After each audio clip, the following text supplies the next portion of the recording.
మా ఆదిలాబాద్ పార్లమెంట్ పరిధి మొత్తంలో ఈ విషయం జరిగింది. బీఆర్ఎస్ వాళ్ళే ఎమ్మెల్యేలు కూడా, బీఆర్ఎస్ ఇద్దరు ఎమ్మెల్యేలు కూడా మాకేయకపోతే ఏకపోండి బీఆర్ఎస్, కానీ మీరు మాత్రం బీజేపీకి అయినా వేయండి అని దగ్గరుండి ఓట్లు వేయించడం జరిగింది.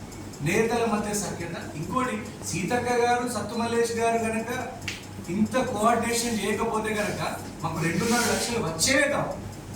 అదనంగా 4,76,000 ఓట్లు 75 సంవత్సరాల పార్లమెంట్ చరిత్రగా ఇవే అత్యధిక ఓట్లు కాంగ్రెస్ పార్టీ కానీ బీఆర్ఎస్ కూడా ఇంతకుముందు 4,76,000 ఓట్లు రాలే ఏ ఎంపీ అభ్యర్థి. అంటే సార్ పెరిగిన ఓట్లతో 90,000 ఓట్లతో మీరు చూడండి. మాకున్నది ఏకైక ఎమ్మెల్యే, వాళ్ళు 4 ఎమ్మెల్యేలు బంపర్ మెజారిటీతో గెలిచినా కూడా మేము ఆ మెజారిటీని ఇప్పుడు 90,000కే తగ్గించగలిగినాం. రెండవది, ఎక్కడైనా కానీ మీరు అబ్జర్వ్ చేయండి, బీఆర్ఎస్ బీజేపీ యొక్క అక్రమ సంబంధం, అక్రమ పొత్తు వల్లనే ఓడిపోవడం జరిగింది. అంటే దానికి ఒక ప్రధాన కారణం. అంతేగాని మా రేవంత్ రెడ్డి గారి నాయకత్వాన్ని, సమర్థవంతమైన నాయకత్వాన్ని, సీతక్క గారి సమర్థవంతమైన నాయకత్వాన్ని ఆమోదించే ప్రజలు 2.5 లక్షలు మాకు ఇవ్వడం జరిగింది.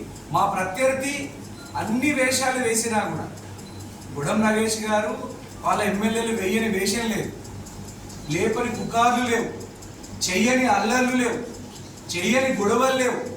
ఎక్కడికక్కడ హిందుత్వ భావజాలాన్ని రెచ్చగొట్టిండ్రు యూత్లలో. కానీ మన యూత్ ఇప్పుడు పశ్చాత్తాపడుతుండ్రు. నరేంద్ర మోడీ నార్త్ ఇండియాలో బండకేసి కొట్టినా లేదు, అయోధ్యలో కూడా బండకేసి కొట్టిందా లేదు. అంటే మతం మీద రాముడే, ఆ శ్రీరాముడే ఈ నరేంద్ర మోడీని చీదరించుకున్నాడు. ఎందుకు?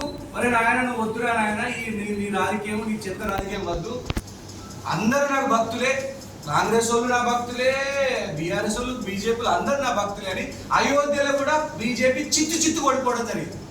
మా మిత్రపక్షం సమాజ్వాదీ పార్టీ 54,000 ఓట్లతో గెలవడం జరిగింది. నరేంద్ర మోడీని బెంగాల్లో బండకేసి కొట్టిండ్రు, ఉత్తరప్రదేశ్లో బండకేసి కొట్టిండ్రు, పంజాబ్లో బండకేసి కొట్టిండ్రు. సో ఏంటంటే ఇవి యువత ఒక్కసారి ఆలోచన చేసుకోవాలా. ఒక్క ఉద్యోగం సృష్టించలేదు గత 10 ఏళ్ళల్లో. ఒక ధరలు ఇంత పెరిగినా కూడా ఈ పిచ్చి వెర్రి వేలం అంటారు దీన్ని కొంతమంది మన ఇంకా బాగా ఆలోచించుకుంటూ పోతే కనుక డెఫినెట్గా మన తెలంగాణ కానీ మన ఆదిలాబాద్ కానీ మంచి భవిష్యత్తు ఉంటుంది.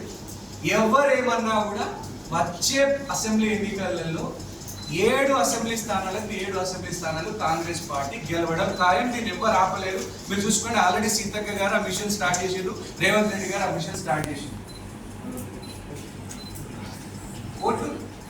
ఓట్లు రాలేదు.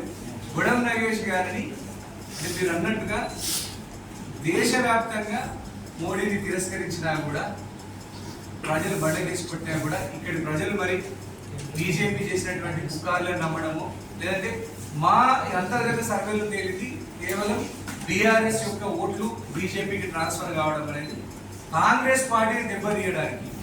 సో దీన్ని ప్రజలు గుర్తుపెట్టుకుంటారు. తప్పకుండా బీఆర్ఎస్కు బీజేపీకి అవసరమైన సందర్భంలో బుద్ధి చెప్తారు.